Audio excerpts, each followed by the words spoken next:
Ladies and gentlemen, here we are in a new world with new signings coming across the disc golf world. Yeah, crazy. Right, I'm looking at this bag that we've got in front of us, and I saw the Hex, and I just immediately flashed to Jeremy Colling saying, like, the Hex is the greatest mid-range of all time. Like, yeah. Well, I mean, I love the Hex, so maybe I'm a bad person to ask, but can we just say, like, Gyroderm, like, A plus on the name. It's kind of sick. Let's just say that. And then B, sorry, I'm also distracted by the trail of our guest that I just saw. Like, I threw it on my other screen and I saw the stamp on. That's hilarious. Anyway, but yeah, I didn't see Big Dream going to MVP land. That's kind of fun. Isaac going to Latitude. I was hoping he would end up somewhere else, but I mean, it fits his vibe. I just we still haven't seen the discs yet, which concerns me. I feel like we're dropping the ball here. Yeah, I gotta be careful, because the last time that I was on a disc golf podcast related to Foundation and I said something remotely bad about Isaac, I got pegged for being an Isaac hater. Oh, that's definitely not true. I love me some Isaac Robinson. I think he's a great human being.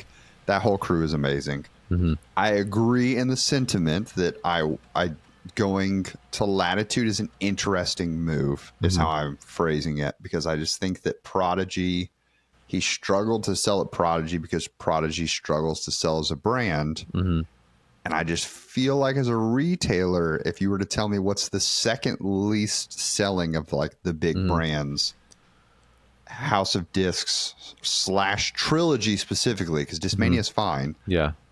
Seems to be next in line. But what I will say, I think he fits the Latitude 64 brand, and of the Trilogy brands, that's what's moving for us. And for sure. I think Latitude just wants a clean, like, classy champion, like, lineup of champions. Like, I mean, Kristen's there. Yeah. Right. I love World Champ Team. That is so cool. Yeah, that's very cool. So I like that. You know, secretly, I kind of was hoping he'd end up at Discraft with Ezra, but I think it's probably good for both of them, 'cause they both can shine at their individual places versus, like, kind of competing for the spotlight at Discraft. So and Discmania is hard, because then you have, like, the whole vlog squad on Discmania, and you're like, well, now they don't get to shine individually either. Right. No one's going to outshine Ganon. So I like that the horsemen are all sort of finding their spots, right? You've got, like, Discraft has a lot of horsemen clouding up there, but, like, Innova's kind of standing alone with Calvin now. You've got Isaac, and then you have, like, there's a very real chance that we watch a lead card, and it's like, very rarely are lead cards going to have 4 or 5, like, 3 people from the same manufacturer this year, which I think is going to be really exciting. Yeah. So speaking of things that are exciting, we have a wonderful sponsor, a new sponsor for today. Before I dive into our guests, Brad, do you want to tell us about our new sponsor? Yep, let's hear about Magic Mind. It's the start of a new year, and that means making resolutions. One of my New Year's resolutions this year is to get back on the jiu-jitsu mats more regularly and stay healthy and stay on the mats. That includes taking care of myself both physically and mentally. In the spirit of making better choices for my physical and mental health, I want to shout out today's sponsor, Magic Mind. Mental wealth is about investing in habits today that can build your resilience for future challenges. It's like creating a mental savings account. You can withdraw from it when life gets tough. Sleep, diet, exercise, stress management, and other compounds are core focuses of Magic Mind, and it's a tool that can enhance focus and improve sleep as a part of a bigger strategy for your health. The Magic Mind Mental Performance Shot provides focus, clarity, a sharper mind, less stress, clean energy, and it does not replace your coffee. It's an addition to your morning routine, just like taking a vitamin or something like that, but it's for your mind. Additionally, they have Magic Mind Sleep, and it helps you fall asleep faster and get deeper rest. All ingredients are third-party tested and sourced from the best suppliers. They also donate 5 cents from each bottle sold to mental health charities that help U.S. homeless communities. Welcome in. Jason, how you doing today, sir? Hey, what's going on, fellas? Good to be here. Excited to talk some plastic. Awesome. Absolutely. We are excited as well. I want to go ahead. We always, for our visual watchers, we have some people that watch on YouTube, some people that listen. You know, we're a podcast, so I never want to be like, I never want to rob the listening only crowd, but I do know that, you know, there are some who majority watch, and looking at the discs in the background, I see a sneeze. So excited about it. I see a Lens Twins stamp behind you. I think it's one of my favorite custom stamps that I've seen in the last few years. The whole I agree. It's genius. Yeah. I don't know if you can tell, Brad. It's that white one that's behind his shoulder. Oh, nice. It says like Twins, but when you flip it, it's like that's pretty amazing. It's slick, right? Yeah, and then it's got the inside buzz. That's sweet. Yeah, I couldn't see that, but that's amazing. But I was in my mind because I couldn't see it. I was visual, like the Twin Dragons movie. I was picturing that. So both good. This is my newest disc I got from my cats. That's awesome. I love a good Dimax. Let's go, dude. Dimax is a fun time. Yeah, it's funny. Well, so anyways, Jason, we want our guests to not only get to know you, but or the discs you have behind you, but how will you throw discs? Get to know you as a player as we're here. So how long have you been playing disc golf? So I want to say 20 years. It's around there. So my wife kind of starting. My wife thought disc golf was kind of silly during COVID, and she's a COVID player. And I consider myself to be a born-again COVID player because I've been playing pretty on and off for 20 years-ish, but COVID happened. We needed something to do. And so we went to the parks, and I showed her disc golf. And I don't know if it was that she just fell in love with me or the sport, but either way, she's now been in more tournaments than I have. That's awesome. In like the 4 years that she's played. We went to register our PDGA numbers, and I went to put my email in, and it's like, hey, your email is already associated with an account. I'm like, oh, okay. So come to find out, my PDGA number is, I think it's 32896. Let's go, dude. Yeah. And I don't remember doing that.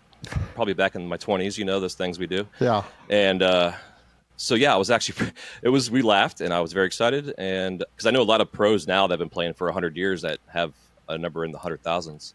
And that's pretty impressive. The only problem, though, is when I play now in tournaments, I get put into usually the lead card, quote unquote, with the guys that have been playing for 20 years. So that's a good time. Yeah, it's interesting. But I've also learned a lot because of that, because I get to see other people doing their thing. Yeah, that's cool. Yeah. I'm one of those. I got my PDGA number late into my disc golf playing career. I didn't get it until I started playing in 2012. Didn't get mine until 2019. But I was going to look up because I think that if I remember correctly, I got mine right around. Yeah, I got mine probably within a week of Brody. Because Brody also got his in 2019. And he is 128,378, and I'm 128,799. Wow. Nice. But my wife judged me because the day my son was born, I literally was sitting holding him one day, or holding him during that, and I walked over and just registered registered him to the PDGA. So hopefully when he goes to sign up for his turf, if he decides to play, he'll have the same feeling, Jason, of that's cool. He's just like, why is this kid in MJ3 or MJ 15, and he's got the PGA number of a 40-year-old now. So funny. And I will tell you, man, as they get older and you get to play disc golf with them, it's a lot of fun. I used to take my son in the mornings before school and all that kind of stuff. It's I hope he likes it. Thank you. Yeah. I hope he enjoys it. He'll have frisbees in his life regardless of whether he likes it or not. Right. Just a reality. It's going to be on the wall situation. And then when they get my 11-year-old just is to the point where I actually have to try. He's like, he beat me the other day, legitimately, Robbie, by a stroke, and I did not let him win. He beat me, and I'm like, this is the change. This is where we're at. I gotta I'm proud, and I'm also angry. I don't understand this feeling that I have. Dude, can only imagine. Well, Jason, let's get to know your throwing in this time. So if we put you out in the field, put a basket X amount of feet away from you, how far do you feel like you can consistently reach it forehand and backhand? Backhand rough, I say average about 350. Okay. Forehand, up until pre-gaming here, I told you guys I got COVID 2 weeks ago, and up to that point, my forehand was actually out the window. I was mainly just doing approach shots and stuff. Played the Grand Canyon before it became Olympus. Okay. And being a overzealous 40-something-year-old, I thought I'd throw a tomahawk on a downhill par 3 And I think I pulled an injury, something. I've been playing baseball most of my life, and outfield and third base kind of stuff. So I had that tomahawk throw and sidearm, but at that point, I haven't been able to throw sidearm. And I stretched, and as being a glass blower full time, also my arms are always up in the air and doing things. So my triceps were just really tight. Taking this steroid Z-Pack over the last 2 weeks cured all my ailments, and I went out and threw the other day forehand and threw about 275. That's awesome. And no pain, no residual anything. It was the first throw I did too, which I was actually surprised. I'm not sure if it was beginner's luck again or something. But I recently got a Crave, I believe it is. Yeah. And so I hadn't had one yet. It's a new Sarah Hokum stamp. And we're good friends with those guys, with her and Chris, her boyfriend. And so I threw that, and I can see why she throws those Frisbees. Yeah. I was stoked. Yeah. Absolutely. Oh, okay. So is Sarah's new stamp? Is that dinosaur saxophone guy? Yeah. That is the why. Like, I was talking to Robbie about this stamp beforehand. Again, shout out Disc RPM. If you are not in the disc in the bag community, the best part about this is you can see all the discs and how they line up on your graph, and they spin, and it's fun. But this one, to describe it, if you can't stop and look at this, it is a Crave. Got a cool like swirly rim. It's orange and with a blue teal rim. There is a. All right, I got to make sure I get all the details. There's a T-Rex holding a saxophone. Looks specifically like a Barry sax, probably. The dinosaur is wearing some sort of like spacesuit with like a unicorn horn, and he has like a headset with a microphone on it. And then he also has another foil, but they are like angel wings.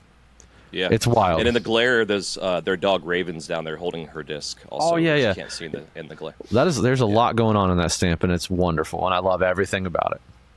Yeah, it's super fun. My wife tends to make best friends wherever she goes, and she volunteered for one of the tournaments up in Tallahassee a couple years back. Yeah, and ended up keeping score on MPO lead card for 4 days. Hung out with Macbeth and all the boys, and then caddied for Sarah for the weekend also, and the rest is history. So whenever they're in town, we host them. And she was up in Massachusetts for the holidays, so I had Chris and Sarah over for Thanksgiving and Christmas, and we played disc golf for Christmas Day. I mean, it was a lot of fun. You know, it's getting to know these pros and hearing the chit chat of what's going on tour. Sure. I was telling Brad before we started, we noticed the trail stamp, and I was like, oh, that's Chris's stamp. Because Chris, before he got with Sarah, was a warrior down here, like regionally, trying to do his thing. So that's where I ended up crossing paths with Chris. Love that guy. Yeah. You noticed the spider on his stamp also? He got bit while he was in Europe by a brown recluse. Oh, I see it. Yeah. They almost lost his leg because of it. It's crazy. Yeah. Insane. It's, we always forget that we're playing this like outdoor sport, and that we're out here with nature, just doing things. Yeah. Jason, we put you on the putting green, and we said we're going to put you 10 putts from 15 feet, 10 putts from 25, 10 putts from 40 feet. How many are you making in each station? The 15, I'd say probably 8 to 10. 25, I'd probably say on a good day, if I'm warmed up, probably say 6 of 10. And then 40 feet, again, depending on the day and the wind, probably say 50%, so like 5 to 10. Okay, let's go. Solid. So yeah, I have a Hyzer putt that I've kind of learned to use over the years. So I use a Judge, a little slightly overstable putter, and it's helped me with that kind of distance, especially in wind because of where we are here in Florida. Yeah, it's kind of weird wind. Okay, well, would you say putting is the biggest strength of your bag? It has become my biggest. I would say partially. I would say my biggest strength, honestly, is angles in general. Growing up in like the Ken Climo era, where like I learned about throwing socks in a basket and throwing my disc on a 2x4 basically to keep a flat line. So I can throw a disc straight as an arrow, or I can also give it a slight angle. And because my forehand hasn't been there for a couple of years, so I really had to learn how to play backhand. But I can throw really good sharp turnover shots depending on the frisbee I'm using. Gotcha. And it's been pretty cool. Okay. Well, looking forward to diving into the bag, looking at what we've got going. So judges nailed it. We're putting with the judges. Talk to me about the AVR3 versus the Pure. I noticed that it's a baseline Pure. So would you say it still flies pretty close to the numbers? It Yes. The Pure is actually brand new for me. I got it roughly about 3 months ago. Okay. I have good friends of mine, Tri-Fly Disc Golf. They run a lot of tournaments in Florida, and I make their trophies every year for them for the South Florida Open. So I have like a credit every year, and which is a bad thing. It's like having a credit with Starbucks, kind of. Yeah, Deal. yeah.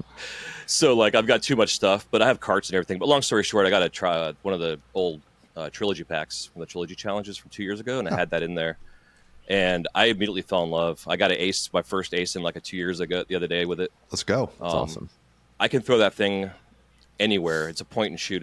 It's incredible. It's like plugging a mouse into a laptop and just going. The AVR though, I've had that thing in my bag for about 10 years, or roughly, it's whenever the G Star Plastic was released. Okay. That is my outside 100 feet approach and putt disc. Okay. Amazingly enough, that's like my workhorse disc. If I'm in a situation where I need to get a birdie and I'm outside circle 2, like way outside circle 2, I've hit shots that I wouldn't even think would go in, center chain, hit the pole, that kind of stuff. It's kind of a cheat disc for me, in a sense. Yeah. But that's all I use it for, is just for those outside of 100 feet, trying to get it in the hole, or at least lay up. Because I remember, Robbie, like years ago in one of your shows, you talked about the one of the keys to success is to not putt, to just drop them in. Yeah. And so that's the philosophy I've carried since I saw that episode you did. And that AVR has really been key for those kind of things, except for it typically just goes in the basket. Love that. Don't have to putt when it goes in. Easy peasy. Yeah, exactly. I'm here for it. Here for it. That is, as I have switched around some things in my bag, I have a Spore in my bag right now, and I'm loving it, but I'm finding one of the things that I really like, I'm the more that I don't have my polecat in my bag, the more I'm realizing I use my polecat more than I gave it credit for. And so I'm like, oh, well, in the Spore, I can throw it on like a little Annie forehand approach still. I can throw it backhand, probably better than I can throw my polecat. But long putts are one of the things I used the polecat for as well. And the Spore in this neoplastic is just a little too soft. Thankfully, someone helped me. Nate, employee of Foundation, and also Birdie Fan member, helped me hunt down some like really good plastic Spores. So thankfully, we're cooking there. But yeah, I'm all about having that floaty approach disc. We're gonna dive into the area though that I know Brad's looking at. I'm eyeing it, and I think it's going to inform a lot of our conversation on mid ranges. Let's talk about the zones. You got 3 zones in the bag. Yeah. What's kind of the differences between those 3? So the ESP plastic I initially got a Buzz from my brother years ago, Ledgestone. It's an ESP Flex Glow. I wish they made every disc in that plastic, honestly. It's so good. It's incredible. It's kind of funny as far like the zones that they were talking about, but as far as like my discs go, I say all my discs are a bunch of dudes basically, but my ESP Flex Glow Buzz is my female disc. I call it Lady McBuzz. And I can throw that thing, like I've thrown it 400 feet before. Dang. And I've also thrown it, like I can turn corners. I can do everything with that thing. So to back up to the zone's been a love-hate relationship in my bag. I got the ESP one because I like the plastic. I wanted to feel it out. It's in there just because, and I tried doing a Pikachu stamp on it, and it just kind of faded. So that's why that's in there. But the other zones, I initially got one. I'm not sure what plastic it is. I think it might just be like whatever their standard plastic. Z. I'm terrible with the plastics. Yeah, the Z plastic.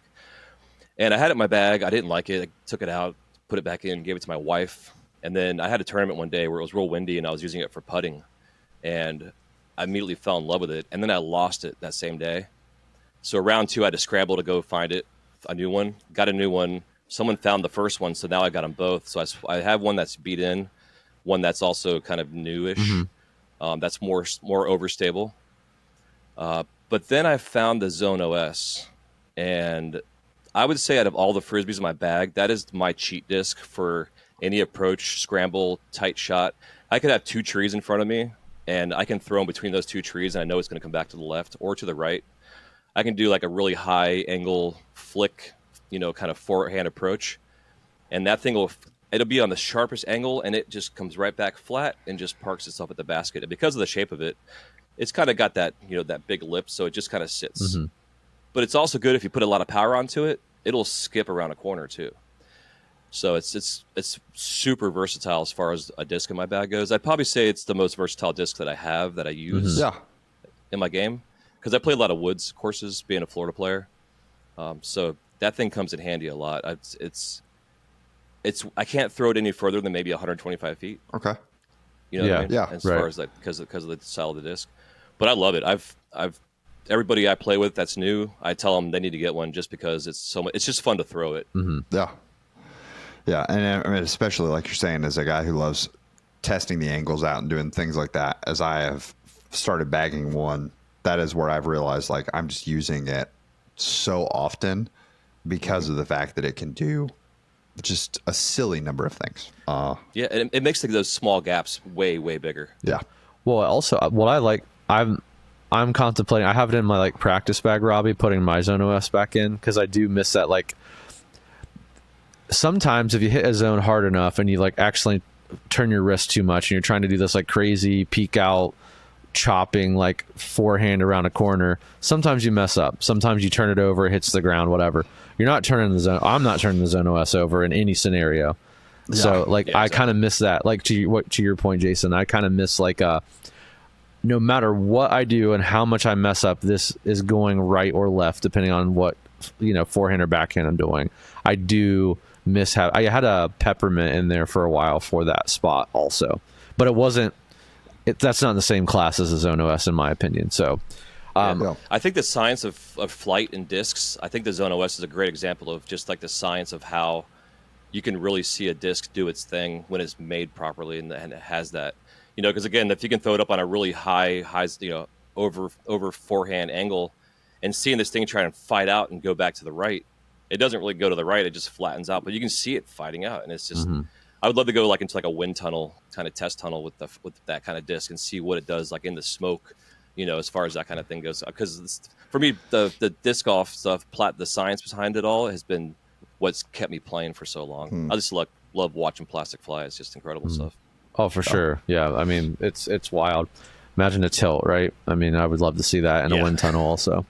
You're right. So I think what Robbie's alluding to, again, like I guess spoiler alert, we're going to talk like slightly overstable fairway drivers, and I think the thing we're trying to find out is like, are you like afraid of overstability? Is it not something you utilize? But it like looks like you're not. That doesn't turn you off at all. Like you're using overstability to your advantage.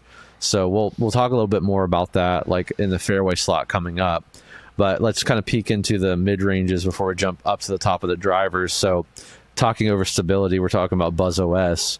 When are you using the Buzz OS over your zone? Is it like truly just a longer zone for you, or? Yeah, totally. Yeah, it's also depending on the wind. Also, it's a good wind fighter compared to like throwing like a standard Buzz, because most of the Buzz that like I have a Buzz that's probably 8 years old now in my bag. And it's just gotten beat in, so I don't trust it as much anymore. Where like the Zone OS, I still know I can beat that thing in, and I can still trust it. It's also the ESP plastic, which I really like the texture and the hand feel. Yeah. So if I have to throw a straight shot per se, I can still throw it on a slight Hyzer or Hyzer angle and get that little flexy out of it. Then it'll go straight, right? And with a little bit of a finish at the end. So yeah, it's mainly just kind of another utility disc for the wind. Got it. Yeah, and like you said, where you're playing in Florida, you have to deal with that a lot. So it's interesting always seeing people's bags that are kind of catered to like you. I mean, we've had guests from like the Midwest. It's kind of the same way. Like they're trying to like their bags built around that. It's just a part of life for you. So, and then you mentioned, but backing up, you have two Buzzes. You have the Lady McBuzz, which you kind of said you love. It's like your workhorse. You love in that plastic. You can do everything for you. And it's interesting seeing like a hex. You have a glow like Lazadal, and then your Buzz you're referring to. You've changed the flight numbers to -21. It's interesting because a lot of people. I mean, I think the commonality is like people say, "Oh, the hex is." What everyone wants a Buzz to be, which is kind of like beat up. Z Buzzes particularly come out a little more stable than people like them to be, or stable to overstable, especially for like, if you're throwing 300 feet, right, versus 400 feet. Yeah. So walk me through Lady McBuzz, Hex, Buzz, and I'm kind of wondering if you don't trust this other Buzz, other than it being your homie that's been around for 10 years, why is it still in your bag? Yeah, so actually I pulled it out the other day. And I haven't updated my RPM So yeah, so that one's actually out of the bag because I don't trust it, and again, it was more of a nostalgic disc for me forever. Right. Yeah, I get that. I get that. And I have a couple different other buzzes that I do sometimes swap out. Like I have a Dickerson's Tour Series version. That's pretty much brand new. I have a ton of them on my wall behind me, just because I like the stamps. But the reason I throw the Hex over the Buzz itself, because the Hex has a smaller profile, for me playing in certain wind situations, I can get more distance out of it because it seems like it cuts through the wind a little bit better than a Buzz does because the Buzz is a little more glidey, per se. And the Lozado version that I have, it's I guess they're just slightly overstable. So I know, like, say if I have a short water shot or something like that, I know it's going to come back almost 90% of the time. Yeah, I think that's the thing I struggle with my Glow Hex a lot too, is like it's overstable enough to be more overstable than my regular Hex, but it's not overstable by any means. So, and I trick myself into believing that a lot. So realistically, the Lozado is just a little bit more reliable, a little bit more stable than the Lady McBuzz. Lady McBuzz, though, is like you carve out whatever you need to carve out with it. It's like your go-to mid-range. Yeah, and it's real glidey too because of how flexy it is. So it's another one of those, I can't always trust it depending on my shots. Yeah. But the Hex, if I'm having a bad round, I'll just throw my Lozado all day. Yeah. And I'll putt with it even too. For me, it's a comfortable disc in my hand. And I just know I can trust the shot that I'm going to take with it, no matter what I'm throwing. Yeah, it's funny because Jason and I were talking in the warehouse yesterday with Evan, and we were talking about like, one disc round or 3 disc rounds, what would you play? And Jason was asking about Peaks View, and I was like, I think my gut reaction is probably Envy, but I think realistically Hex is probably what I would probably pick to play a 1 disc round, just because I feel like I have all the shots, and like even like 17 that's longer, I can get some distance if I need to out of it, or longer than the Envy. So I think Hex is a lean on disc for a lot of people, Jason. So I don't think you're alone in that one. Especially, I feel the same way. And I would say like what I've struggled with mostly is I can throw my mid ranges 300 feet, 325, no problem. On a dime, like straight, I can, and it's consistently that way. No matter what I'm throwing, any kind of mid-range, honestly. Even the pure, like I can throw the pure 250 feet straight as an arrow, and it finishes up in front of me, and it's the strangest thing to see a Frisbee actually finish in front of you with no fade. Yeah. Right, yeah. That is just saucers down. Yeah. And then, all right, well, Robbie, I'll let you kind of guide the distance driver. I'm like 2025, I'm not even saying the word distance driver. So after this episode, I love it.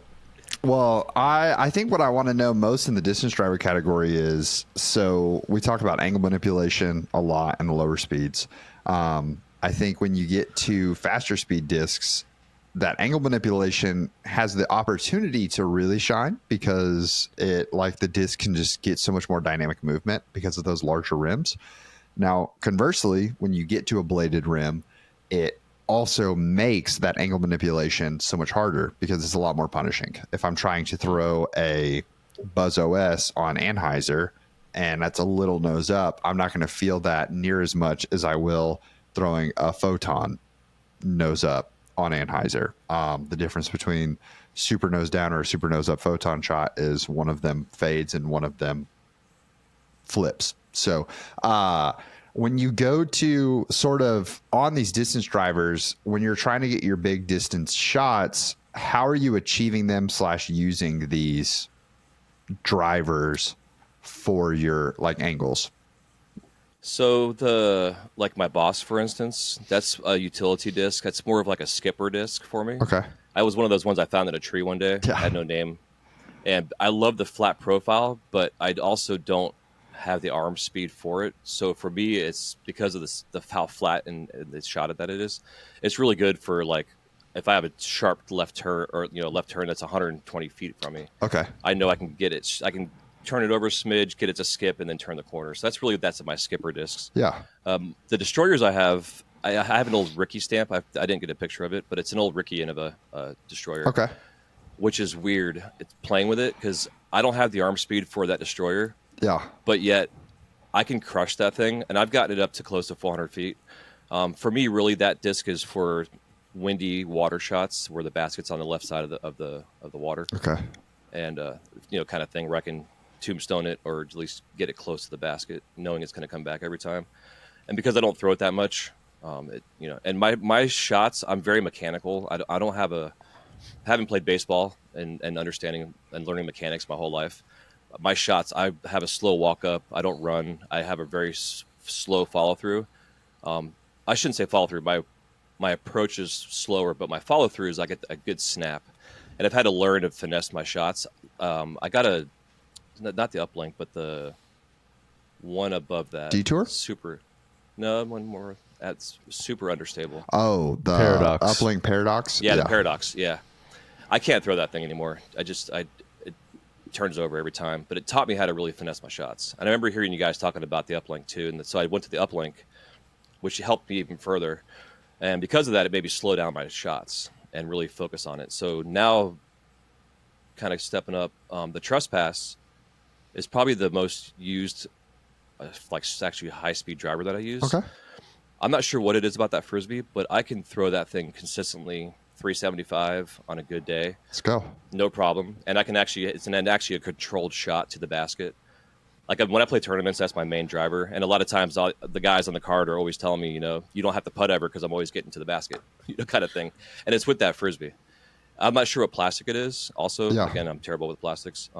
But the trespass is always, for some reason about it, it feels great in my hand and it works with my shot. So that's like my high speed go-to driver, really. But then I got the Undertaker, and we got a mystery box last year, and that came in the box. And something about the low flat profile dome of that thing feels really good. It's like throwing a razor through the air. I can't say I'm 100% in love with it, but I also know I can trust it for shots that are roughly like 350 and under. Yeah. To get a little bit of a flexy out of it. Compared to like the Destroyer, if I try to do that, the Destroyer is sometimes tougher to turn over to get the flex. It tends to want to just keep turning left. So it's kind of, I go between them. But like tournament play, the trespass is definitely my go-to distance driver when I'm playing. Yeah. Oh, I can see that. I think trespass is very, very slept on in the trilogy lineup. I think I feel like it's because it kind of lives in this gray area. It's not even that it lives in a gray area, I guess. It is transparently, it's just not a sexy disc. Yeah. It's just not, it doesn't have the cool guy appeal of a nuke. Oh yeah, really threw this nuke out there. Yeah. And it's not even like, oh, well, I see, Krishna Tatar throwing a Grace. It just, nothing about a trespass feels exciting. Right. Until you throw it. Glide and then you're like, oh, this is great. Yeah. And I think the glide, though, like the number 5 for the glide, I think is a true number. I think it's very glidey. Yeah. Oh, totally.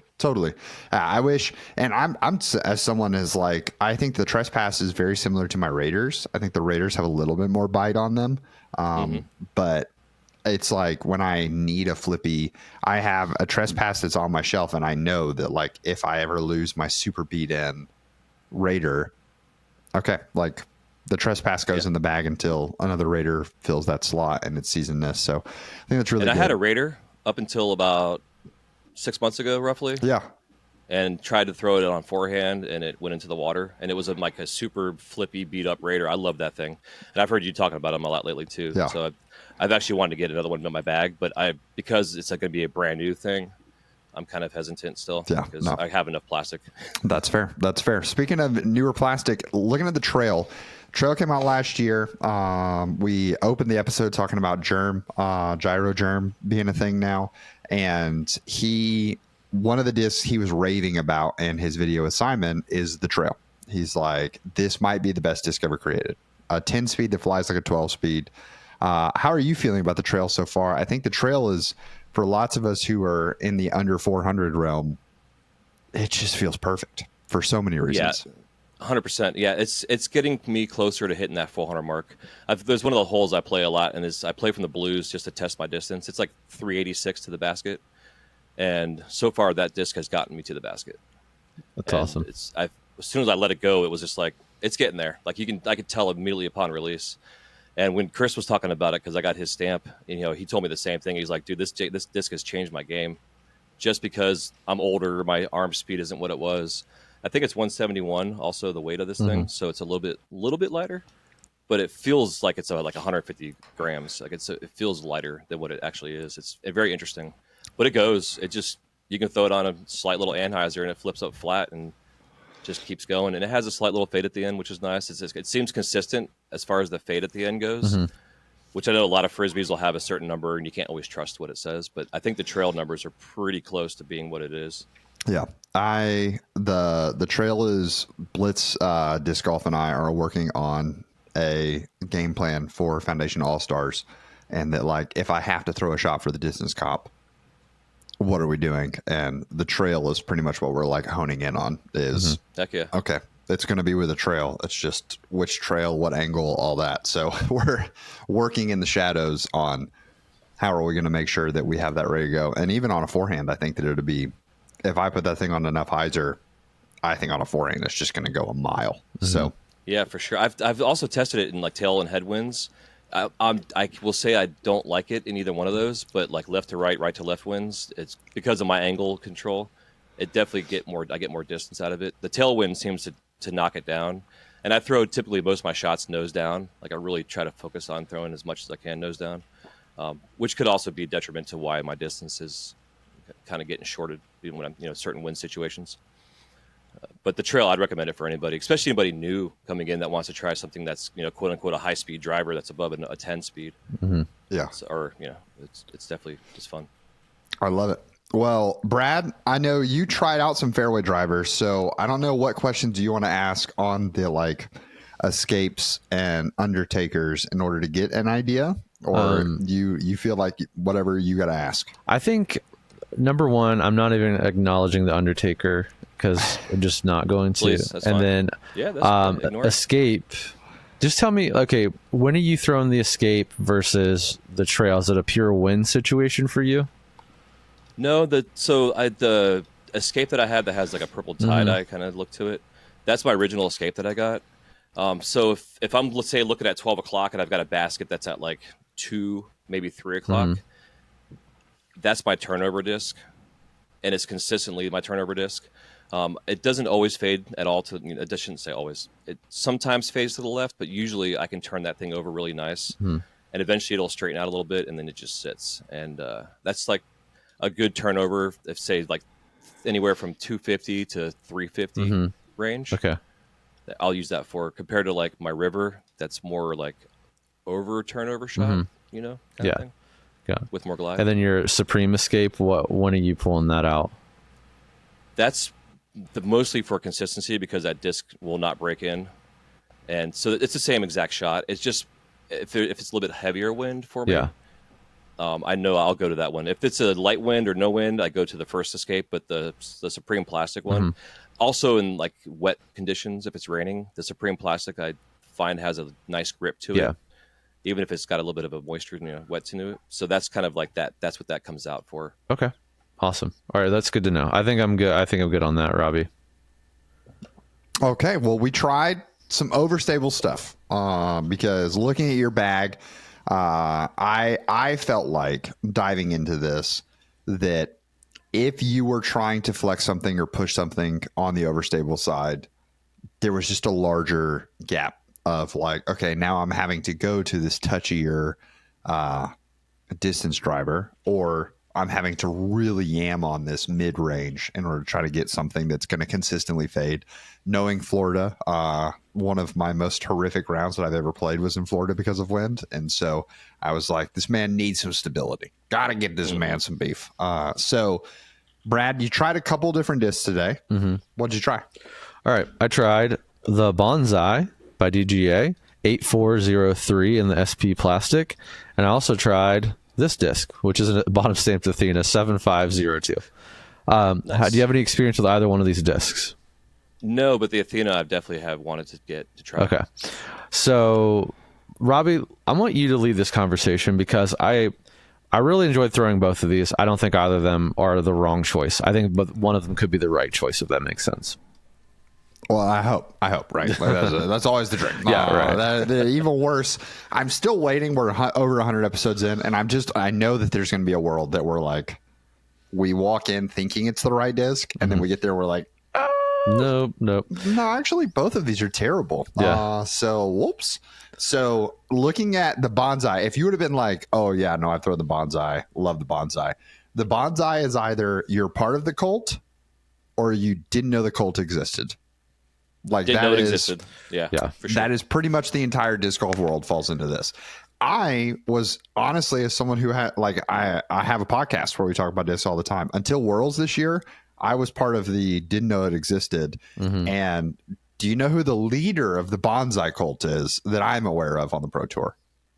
No idea. Chris Dickerson. Oh, okay. Nice. Chris Dickerson is like, you would think he's sponsored by DGA because that man, I watched solely through a bonsai on a hole and was like, the bonsai is great. Yeah, I love it. And so we passed Chris walking on a fairway, and Sully was like, yeah, I threw the bonsai. Chris didn't really emote a lot. That's just not his thing unless he's around friends. And Chris like audibly hit us with a let's go. I was like, interesting. Yeah, and Chris's game, his mechanics are somebody that I've emulated my game after for years. Yeah. Because like his wood play, playing out in the woods and his shots, incredible, his buzz and everything. The guy's amazing. So bonsai, super slept on. Athena, honestly, probably also slept on because I think that when it came out, everyone was like, "Oh, this thing's going to be amazing," and it just didn't. It never caught the fire that I think it needed to amongst Discraft fans. So we have two very slept on discs. So Brad, walking into them, what was kind of your expectations on these two discs? So my brother-in-law, Jimmy, shout out Jimmy, loves the bonsai. He throws it all the time. He just grabbed it on a whim. He's not like your super avid disc golfer. He loves disc golf, but he's not like into the flight numbers or like form. Like he just likes to play. But I've seen him like shred with the bonsai, and I always look at the flight numbers. I'm like, that doesn't make any sense.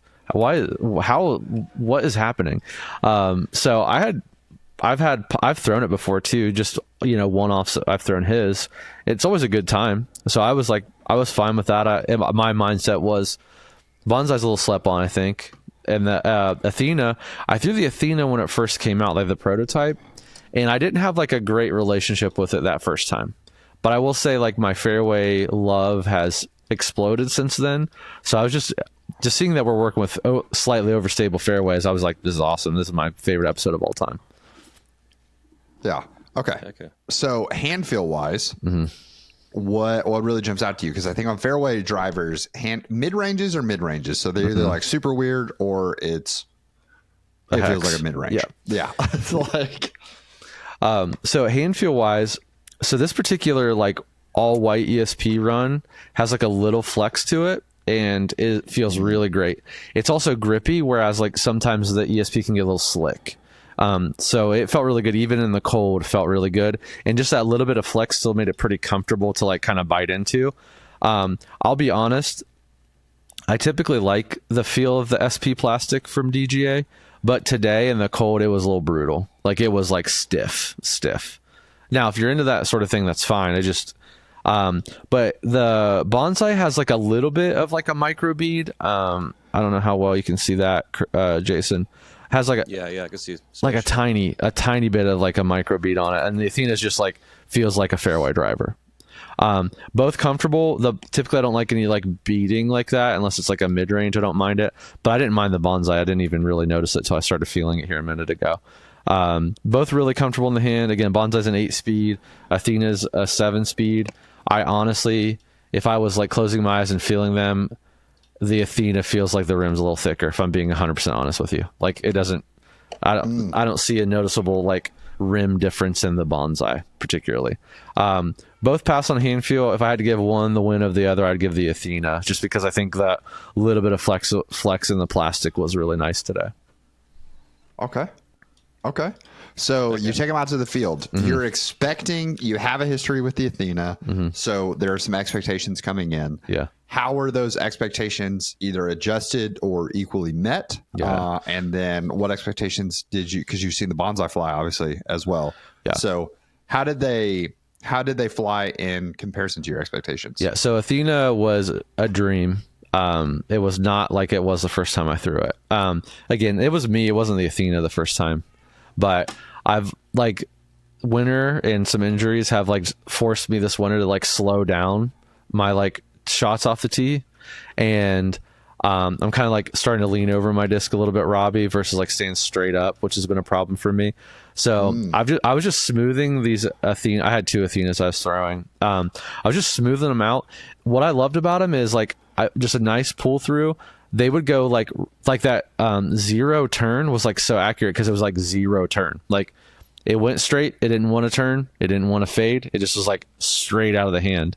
And like time after time after time, which was kind of incredible. Like, again, even FD's like zero will kind of turn a little bit, or, you know, usually that zero, again, it's usually my error, right? But it just was like straight shot, straight pull through, straight. And Robbie, T16 at Timbrook, I was throwing to the hill on hole 17, like over that hill across the field. So like I was like ripping these things. And what was nice is there's enough stability to kind of handle like some power, but it doesn't want to turn, but it's not also going to like dump out on you. So it was like, I mean, 7502. And again, I haven't thrown a lot of T-birds. So like this is, I know that like this is what this disc is trying to be, right, Robbie, a T-bird, or what Paul probably wanted. Yeah. So like it is like if I drew the flight path of a 7502, it would be exactly that disc.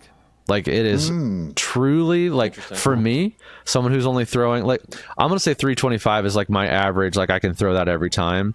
Like for someone who's throwing that distance, like that is the flight of this disc. Like it is.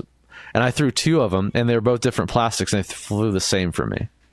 They're both ESP, but one was like this different type and one was like just a standard ESP.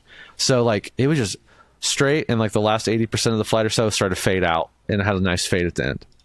So loved that. Bonsai was not as overstable as I thought, being a 0.3 versus 0.2. I would say it was comparable. It's probably more like a 0.2. And then, so when my brother-in-law throws it, he doesn't throw as far as me, so it's like a little more overstable for him. And like the 4 glide, I don't necessarily agree with. I think it's like a 5 because I was throwing it as far, if not farther, than the Athena. But I don't know if that was just like it just was. I don't know if like subconsciously. I think subconsciously when I think something's more overstable, I'm not afraid to give it more power. So I don't know if it was more of like I was just like giving it a little more beans when I threw it, just because of that. So I think it was maybe a subconscious thing, but I loved it. That's backhand straight. Obviously, if you put more Hyzer on it, both of these discs, I actually was able to flip up the Athena, Robbie, like slightly, like a little pop. Bonsai just kind of held the angle. I gave it on Hyzer, more Hyzer, the more dump it had. And Hyzer where these discs were really interesting to me. The Athena behaved kind of like I expected it to, kind of like it would pan. Like if I gave it like about, I don't know, let's say 27 degrees of anhyzer. I'm going to say a very specific 27.5. Give that anhyzer. It would pan, but it would just like, you know, slowly fight out of it at the end and come back. The Bonsai was really interesting because like I gave it the same amount of anhyzer and it just wanted to hold that anhyzer. It like the stability just went away. Weird. So I don't know.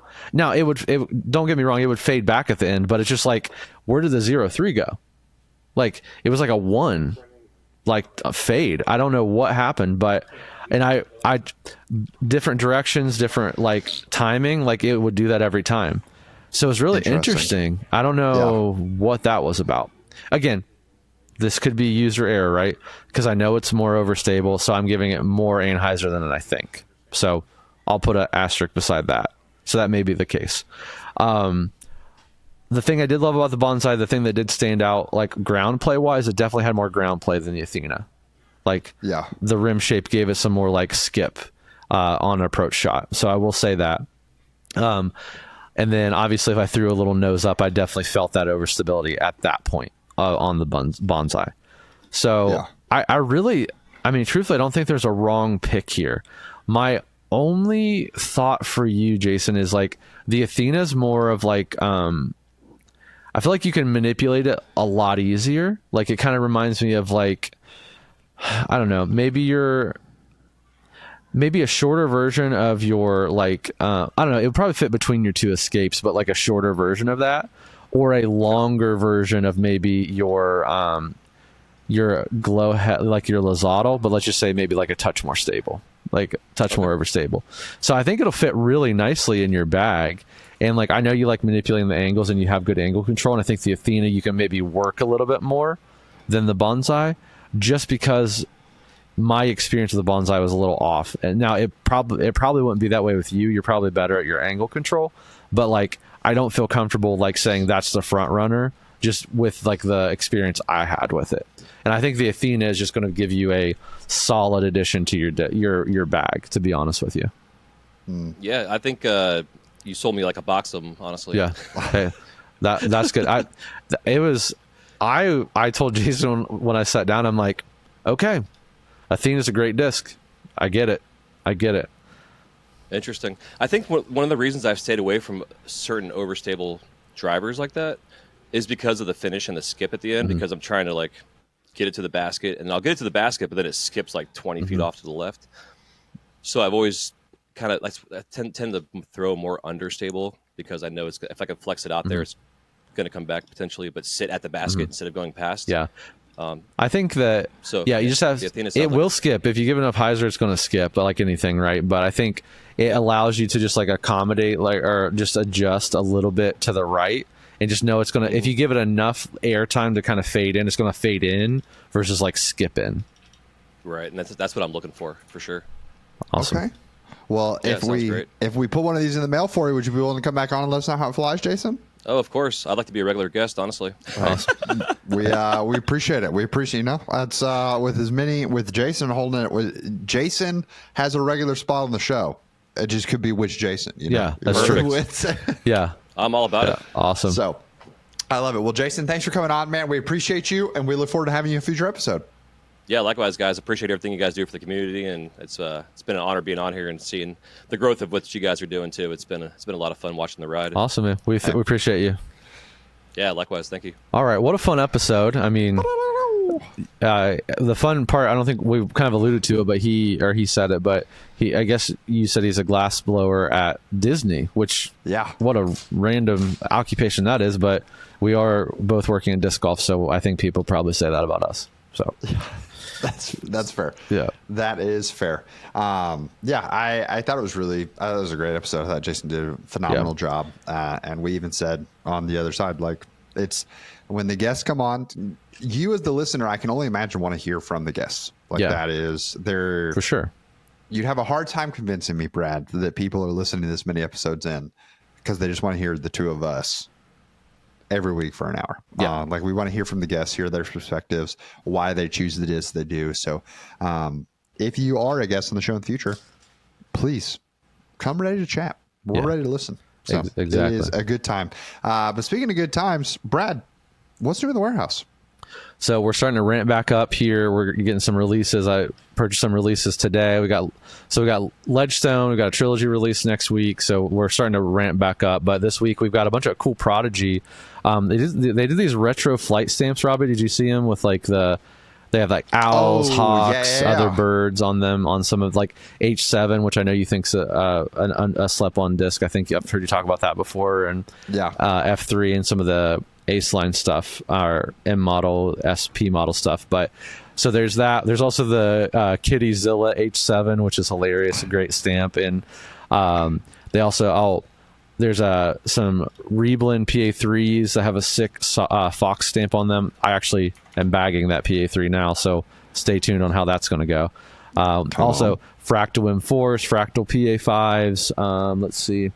There's some Reblin D1s. There's some beautiful discs. So Prodigy just like coming out strong in the new year. So I'm excited to see what they cook up for the rest of the year.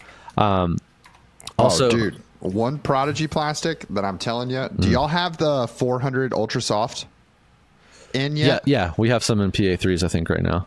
Oh my goodness. I texted Will Shoestrick about this yesterday. And that's not even me trying to flex, because literally I had to jump that high up the chain because it blew my mind. I had not felt this. I'm going to go ahead and say 400 Ultra Soft, top 5 plastic in disc golf. Yeah, it's if you like like K1 soft, you're gonna love that. That's just so good. Yeah. Really, make sure you jump in on the subscription box. Again, you're not getting 3 discs this month. You're getting 4 discs and a crazy swag item just rolled in the warehouse. We're getting those starting to ship out today, which is Thursday, the 16th. And this is the craziest value we've ever done in a box. It's wild.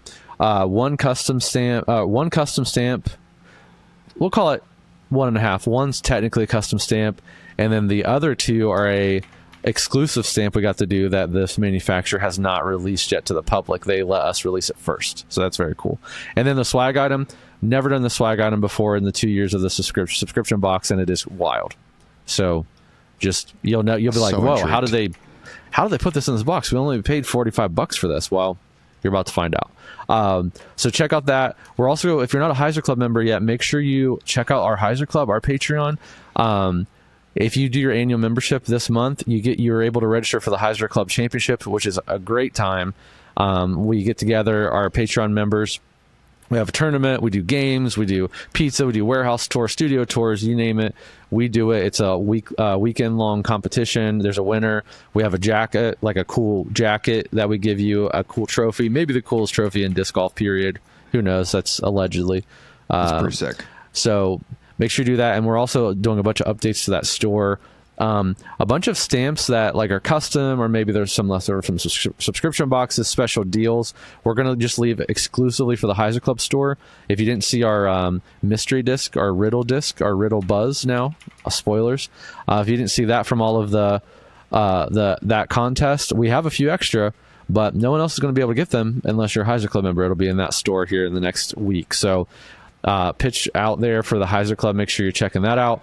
But as always, thank you for supporting the podcast. Thank you for listening, watching. Check out the In the Bag merch. There's some 6 shirts and a few In the Bag discs ready or on the shelves. And as soon as those are gone, the stamps are gone. We're gonna do something else. So let's do it. But thank you all so much for your support. And until then, if it's good, keep it in the bag. We'll see you next week.